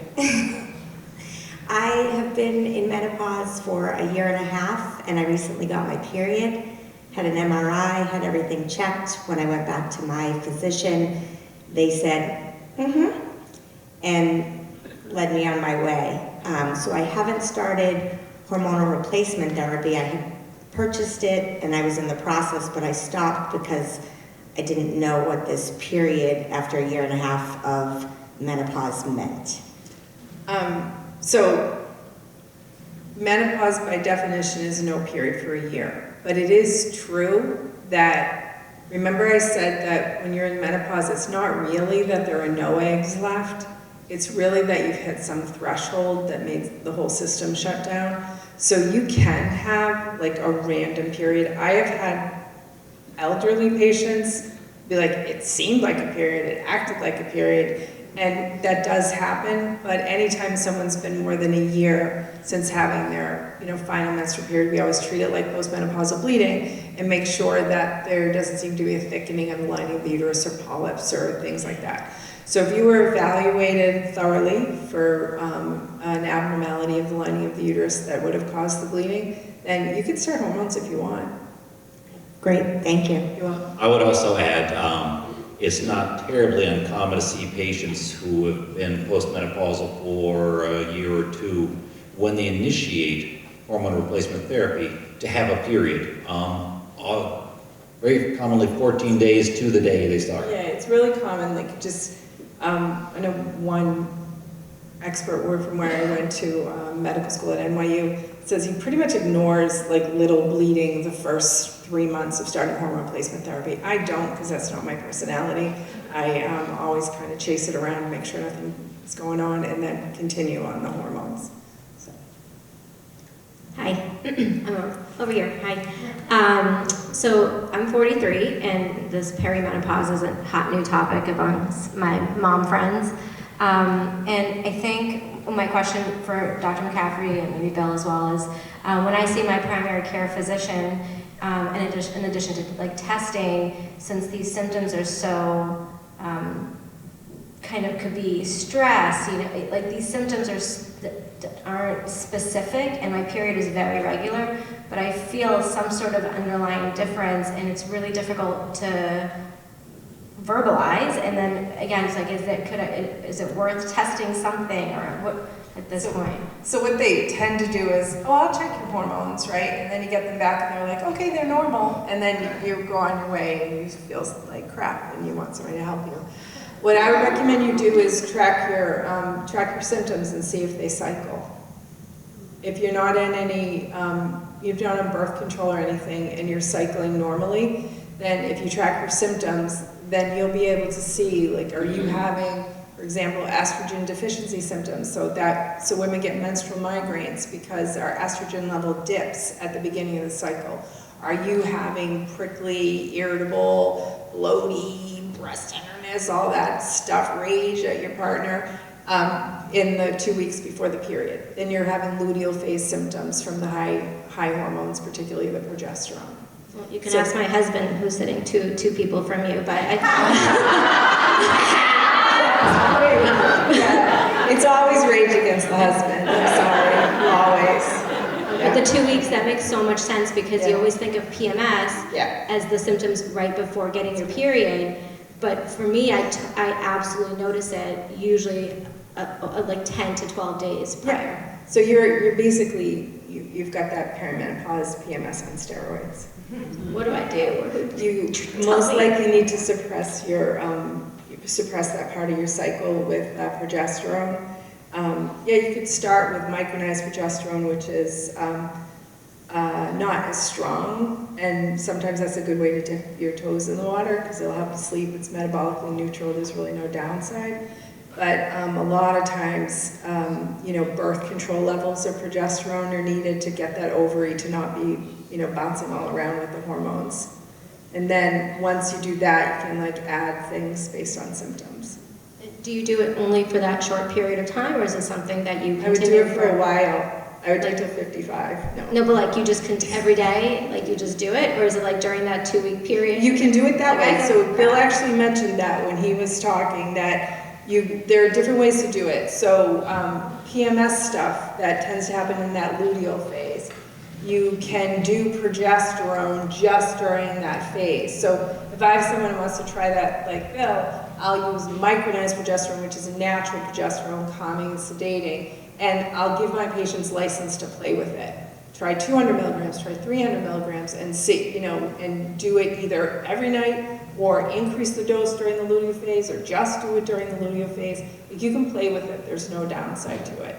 But if that doesn't work, then some women need, the first data were on birth control pills. So what birth control pills do for you is they suppress your ovaries, so then your hormone levels are like this. And, another treatment is SSRIs, antidepressants. And some women are sensitive and can just take those during the luteal phase. So basically, you could try things just during the luteal phase, you could try things every day. It just is whatever makes you feel better. Thank you. You're welcome. Hi. This question is for Dr. McCaffrey. What are your thoughts about progesterone for a woman me, who's had a hysterectomy and is on a low dose of estrogen that isn't working anymore? Would you just try upping the dosage of estrogen without the progesterone, or would you try both? It depends. So what do you mean it's not working? What symptoms? The hot flashes. Yeah, you need to every symptom. All the things I all the things. Yeah. So you should go up on your estrogen. I just did on Monday. So go up on your estrogen, and then and this talk is educational, not meant to be medical advice. But some patients, even though they've had a hysterectomy, like the progesterone because it helps you sleep and it makes you feel calm. Mm-hmm. So you could do that, and it does have a little bit of effect on the hot flashes, etc. Okay. Thank you. You're welcome. Additionally, progesterone will tell your body to build new bone cells. Estrogen minimizes bone loss. Progesterone builds new bone cells. Testosterone increases bone mineral density. So any one of them have a number of functions in many parts of the body that, again, are not reproductive in nature. Hi. I'm not quite sure who this question is for. I'm over here. But what are your thoughts on alternative medicines instead of hitting everything with more hormones and looking at it from a acupuncture or different type of herbal supplements instead of adding more hormones on top of more hormones? So the herbal that has the most data for it is black cohosh, and there's definitely great data for acupuncture, and there's great data for cognitive behavioral therapy. So again, it's your choice, whatever makes you feel better, If you're getting good response, run with it. It's absolutely, there's nothing inappropriate about doing that as a treatment modality. I would love to see somebody from that world next year on this panel. I thought your question was awesome. Well, actually, there are many in the medical community who consider what the two of us to do is a little atypical. Yeah. I am the only certified menopause practitioner on the North Shore. So, yeah. Are you taking patients? Yeah, I have a big wait list. Absolutely. Hi, my name's Genesis. I'm a sex and relationship coach, and Love you. Hello. I really appreciate you bringing up the topic of libido. I think that that's really important.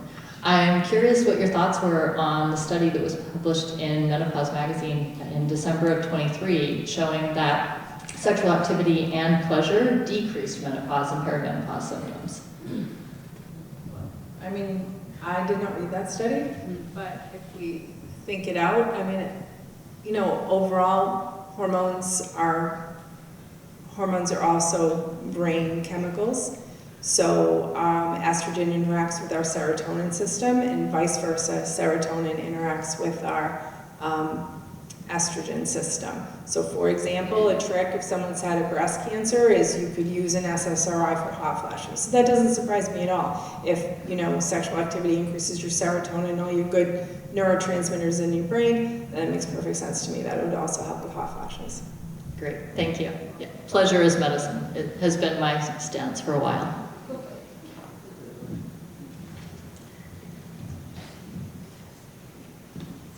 Hi, my question is for Dr. McCaffrey. I have been struggling with menopause since 2019, and the hot flashes are insane, the lack of sleep, all the things, all the symptoms. And, you know, the hot flashes are anywhere from 10 to 30 a day. It's pretty ridiculous. I did try hormone therapy probably about 2 years ago. I did Combi Patch, and the gastro effects from it, I just couldn't do it even after the 3-month period of trying it, and ended up with like a really heavy bleeding, got tested for fibroids, everything was fine, but I just stopped it and then went back to herbals, which worked for about 2 months and then they fizzle out. So I've tried almost everything in the drugstore and it just doesn't work anymore. So I'm kind of leaning towards hormone therapy, but due to family medical history, my mom had breast cancer when she was 50. Not a contraindication. Huh? It's not a contraindication for you. Okay, and she also had a hysterectomy due to uterine cancer, so it makes me very nervous to even get back on them, because they always offer me the BRCA1 and BRCA2 testing every time I have a mammogram, and I always say no, because it terrifies me, honestly, to find out if I even am at high risk, but I didn't know if hormone therapy would be an option now, and if I should get the BRCA test before even considering it. So you need an appointment with a thorough history and going through all that before, I'd say, resuming hormones. The Combi Patch is not my favorite because it's estradiol plus a synthetic progesterone, and it only comes in 1 dose. What's really nice about the estradiol patch is it comes in 5 different doses, and then the progesterone that we're talking about is a natural progesterone. It's made from Mexican wild yams, and it has no metabolic side effects. I think it's the most benign thing that I prescribe. So that would be unlikely to give you GI side effects like what the Combi Patch did. And is there a brand name for that you're talking about? Yeah, so micronized progesterone, the brand name is Prometrium. Prometrium. And estradiol, there are a couple brand names like Vivel Dot, but it could, you know, there's like 8 different generics. Right. My insurance actually wouldn't cover the lower dose of Combi Patch. They covered me the 2nd dose up, which I thought was too strong, so I cut it in half. Like, yeah, you can try snip, that. cut it in half just to see if it would work, but it still had the GI issues with it significantly, so I couldn't take it. Well, the trouble with the progesterone analogs, the progestins, is they will actually go to those same receptor sites where the progesterone works and block what progesterone you have from doing what it needs to do. So sometimes they're antagonists is the term we use. They are counterproductive. Also, one of the important aspects of thinking about with cancer growth in estrogens is it's generally not the estrogen. There are 2 specific metabolites that are most commonly involved with that type of pernicious growth. And there are certain supplements you can take that help minimize that metabolic pathway. So you're sending it down the 2-hydroxy, not the 4-16-hydroxy pathways that can be very helpful for some people. Thank you.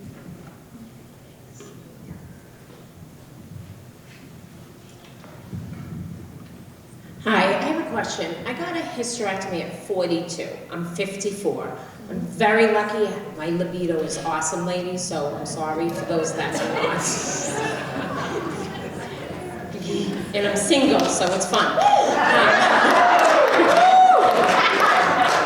Hot flashes at night, I'm used to. What's getting me is the rage pocket. It's very small. Like if my staff doesn't do reply all to an email, I could murder them.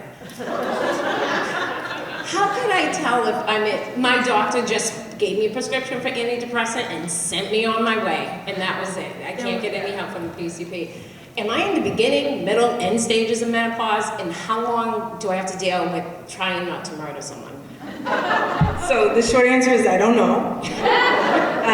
And you are in the sort of one of the categories where I will check hormone levels because I don't know what you'd be cycling if you were cycling, right? So you're not cycling, but it's clearly something's going on. Oh, I haven't had a period for 14 So years, on the yeah. one hand, I check hormone levels just to get an idea, but on the other hand, I just treat your symptoms because it's easier because you don't have a uterus. I'm not going to make you bleed.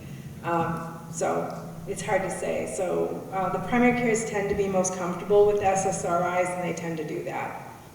Yeah.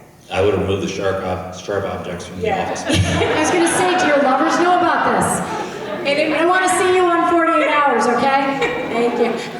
In regards to the drip bar, which by the way, I get you on Facebook every day and I've been watching you, so congratulations on whoever does your marketing. And the Dr. Beckman, is it covered by insurance by any chance? Unfortunately, most compounded medications lost all coverage with the advent of the ACA. That was one of the areas where the Fed thought they could make a savings, so they removed coverage for Medicare patients for compounded medicine. Unfortunately, every other insurer across the U.S. said, oh, the Fed doesn't have to pay for them, so we don't have to pay for them anymore either. So sadly, it's generally not covered. Probably, I would say, 10 to 15% of my patients do have insurance coverage for their medications. And at the drip bar, we're not able to take traditional insurance. We do have FSA and HSA now that we've been approved for, which is helpful. Thank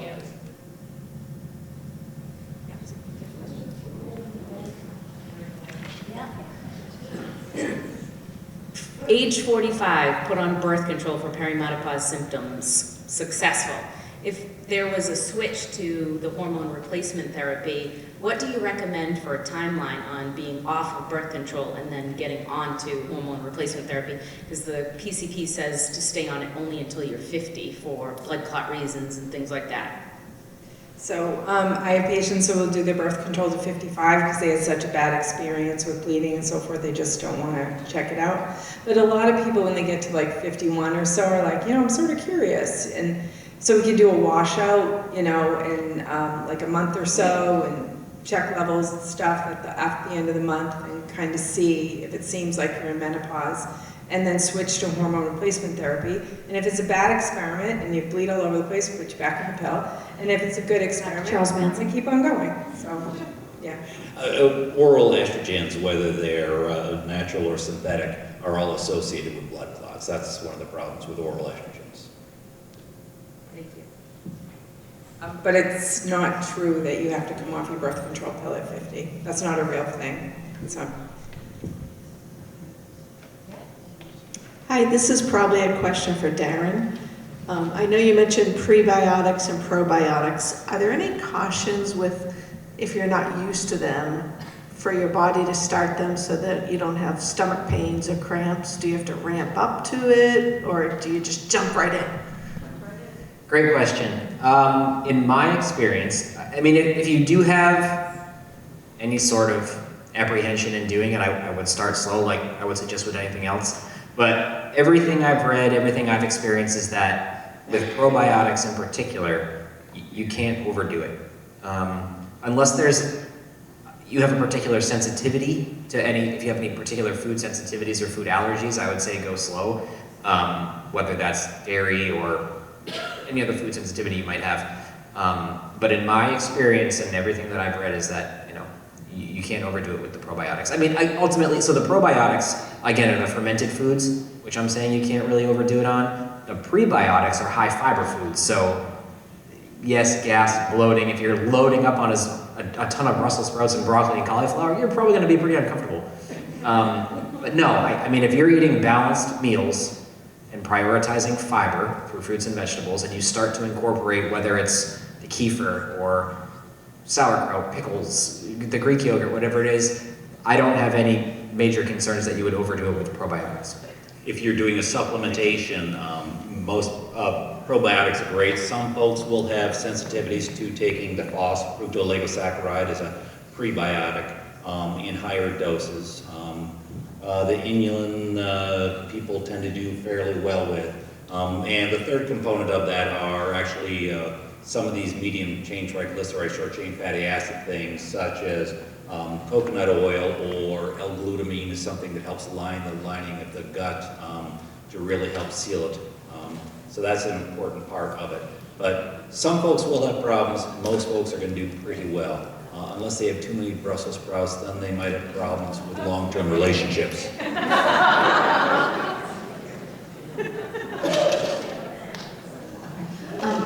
How many years is it considered normal to have hot flashes?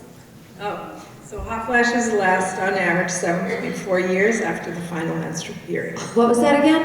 7.4 years. 7.4. Not 74. 7.4 years after the final menstrual period, and the average age of the final menstrual period is 51. When I was in medical school, I was taught it was 6 months to 2 years, but it's not true. So there was a World Health Organization study that demonstrated it was 7.4 years, but everybody's different. So some women have very few hot flashes, some women have a ton, some women just feel like someone turned their thermostat up, some women do that flashing thing. Some women, you know, stop hot flashes at that 7-8 year mark, and others have them for 20 years. So you just deal, you know, we just deal and make you feel better. Why do hot flashes very good? Why do they start down at the bottom of your feet and like rise up? Is anyone? Yeah, that's. What's that? That's like you feel it going up and then down. Everyone's different. Damn. I just felt always like someone just took my thermostat and went crank, crank, crank. So everybody's different. I have a question for Dr. McCaffrey. You do? Yes, and that is there any association between weight gain and hormone therapy? In studies, the estrogen can make you gain a little water weight, like 3 pounds of water weight, which, you know, some women really don't want to gain 3 pounds of water weight, but for the most part, it's not like metabolic weight, it's bloating weight. I have a quick question. I was on bioidentical hormones for about 7 or 8 years back in my 50s, and I did really well with them, but my PCP suggested that I wean off them, which I did. And now I'm 69, and I'm doing pretty good. I feel good, I have energy, I sleep good. Should I go back on them? It depends on what your goals are.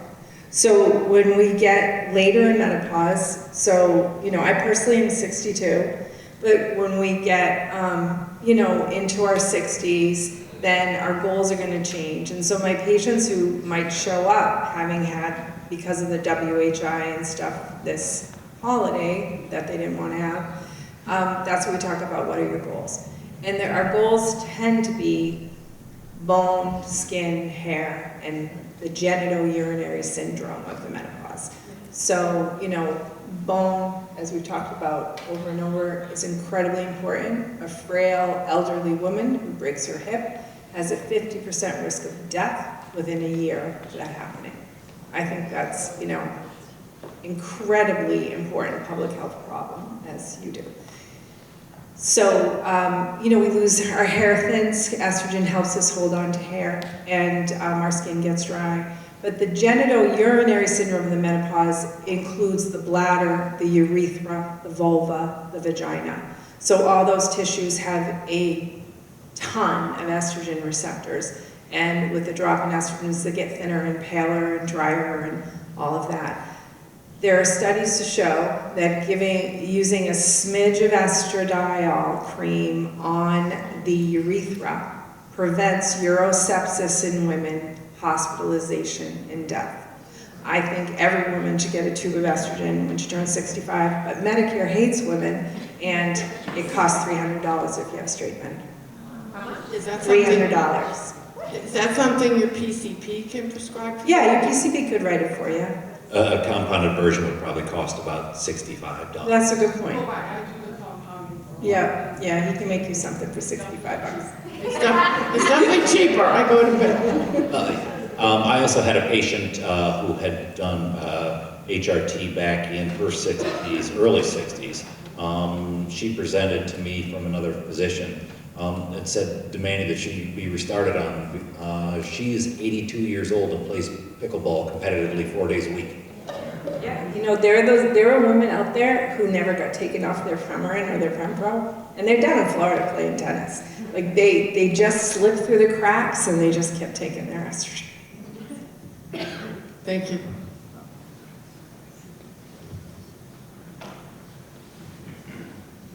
Questions? I would say, I do want to mention that we have a monthly seminar on hormone function, you know, what the hormones truly are. We get into the physiology of hormones, and we're doing that on the second Tuesday of each month. Third Tuesday, thank you, boss. The next one is April 15th. April 15th, yes. Is that correct? Tuesday, that is correct. 6:30 p.m. And that's at, and there is wine and cheese. Custom medicine. Custom medicine. Next Some week. dark chocolate. With lots of chocolate. Darren, did you bring any recipes? I did. So where can people Put it grab on your table. Okay, so Darren, I asked Darren to bring some recipes that might be helpful in your nutrition journey in the older years as we are. Last question, if you don't mind, and it probably is going to go to Dr. McCaffrey. One of the things that I heard on the Oprah show with regard to menopause was that, you know, doctors are not, when you're training, etc., this was not anything that people studied. So are we going to see more of this, though, because people are bringing it to light? What is the change in our medicine? So the short, yeah, we don't learn much, and at OBGYNs in particular, you know, you would look to us to have been trained in this, and we weren't. I went to NYU Medical School, and some of the biggest, you know, menopause people are there, but I had minimal exposure to them as a medical student.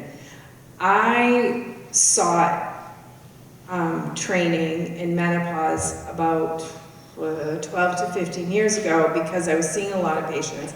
And these patients were showing up, frankly, with Suzanne Summers' books, and Oprah wasn't the same Oprah that she is now as far as menopause and so forth. And I found it like hard to know like what's true, what's not true, what's safe, what's not safe. You know, people are doing this, doing that, lotions, potions, all that stuff. So I was doing like my vision board and what do I want to learn, and I found the North American Menopause Society, which is now the Menopause Society, and I started going to meetings, and they're phenomenal, and there are thousands and thousands of practitioners there, and also they have a textbook, you can read it and take a test to become a certified menopause practitioner, which I've done many times, and redid it recently, and so for me, that gave me a body of knowledge and a backup. You know, I can say, well, this is what the Menopause Society, this is what these data show. So it allows me to bring that level of safety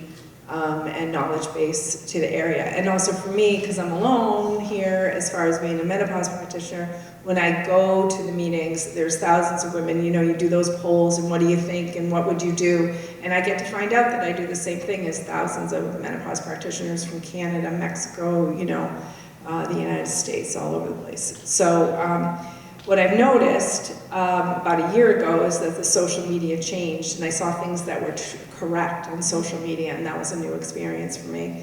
And what we knew was going to happen is that Gen X was going to be a really assertive consumer of menopause medicine. And you guys are predicted to be trillion-dollar consumers of menopause medicine. So I believe that that pressure from the patients, because already I've had other doctors who used to tell me I didn't need to go to the menopause courses, I didn't need to learn menopause. Women, nobody ever died of a hot flash, who are now magically had some magic sleep and are menopause practitioners now, so be careful. But what I find is probably going to change, make more people, is the nurse practitioners. So there are these nurse practitioners who are reaching out to me, and they've heard me speak and this and that, and then they're trying things and they message me and I help them. And I'm kind of looking for the nurse practitioners to help me.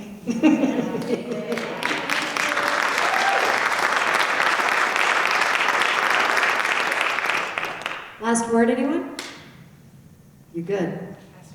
Thank you. Last word, good? Thank you so much. I hope this was worth your time. Thank you, thank you, thank you. Have a great night, everyone.